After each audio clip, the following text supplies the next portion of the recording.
And good morning and welcome to the VSA Capital 5-Minute Morning Miner on Friday, the 24th of February, the first year anniversary of this terrible war in Ukraine, which we're all rather fed up with Putin.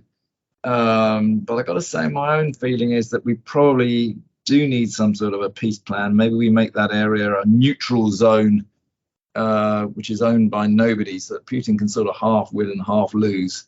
Otherwise, it is going to drag on for years, and we're going to be celebrating the second, well, celebrating, that's completely the wrong word, but remembering the second anniversary, the third anniversary, the fourth anniversary. Anyway, that's nothing to do with mining, Paul, is it? I apologize. Got me on a Friday morning. I'm glad it's the end of the week. I'm looking forward to sitting down and watching England versus Wales now they're no longer striking. Come on, let's get on to mining. Corporate client of ours, Apollo Silver. It is on the TSX. Paul, they've had news out. Yes, they do. Metallurgical test results for their Waterloo ores there down in the Calico Mining District, San Bernardino County, California.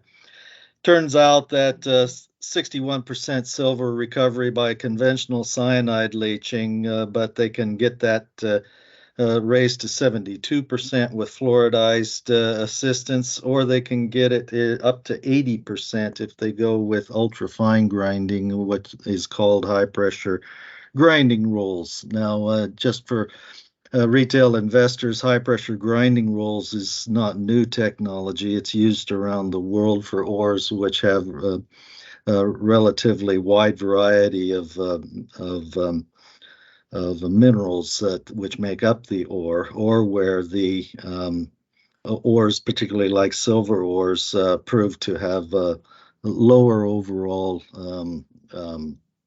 recovery from conventional leaching. They're not ultra expensive, but they do add a little bit to the plant cost. And I think as Apollo goes toward the feasibility studies then for Waterloo, they'll probably do some cost versus performance trade-offs on recoveries to see just exactly which overall method they will use.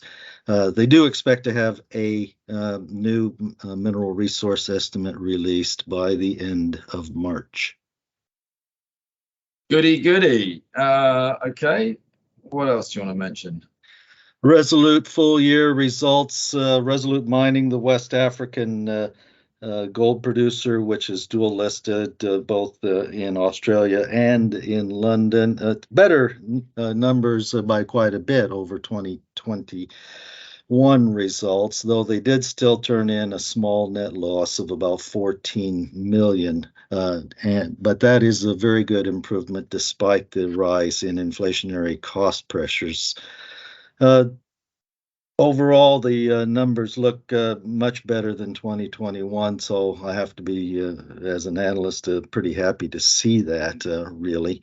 And hopefully the 2023 guidance was indicating that they would continue to have relatively steady state performance from both the Syama and the Mako mines, which are their producing assets. Yeah, it's also worth commenting this morning. Clean Tech Lithium, which has been a phenomenal performer, a lithium explorer down in South America. They've announced that they are going to do the slightly well-trodden route of dual listing onto the ASX with Canaccord Genuity, in the same way that Atlantic Lithium did. The only issue I have here is, everybody's been doing this, and when everybody goes and does something, it normally means it's the top of the market. We know there's a lot of people looking to short lithium stocks at the moment as the lithium price is under quite a lot of pressure. So although they've sort of announced it as good news, I have to say personally, and it's a purely technical thing, it's nothing about the company, I would view that as bad news. Top of the market probably when you've got everybody doing this. Don't know what you think, Paul. I would say that, yes, I think the ASX seems to be the draw for firms that want to have some relative confidence that they'll have enough trading liquidity. Although that being said, there are companies now moving the other way where they're removing ASX listings or dual listings as well, simply because just not enough trading volume to share around between various exchanges. So it is a sometimes works, sometimes doesn't sort of situation. I think dual listings are really good when there's a very valid reason for doing it, you see what I mean, because there's a connection to that country. But, you know, if you're a South American lithium explorer, you know, listing in London and in Australia, you're all over the world, aren't you? It's interesting, you know. Yes, and but then it also is sometimes a precursor for a more global reach as far as their project interests going forward as well. Well, let's see anyway. Okay, very good. I hope everybody listening enjoys their weekend. And obviously PDAC is coming up fairly soon. We'll have to work out how we do that. But enjoy the weekend and we'll be back next week. Very good. We'll see you then.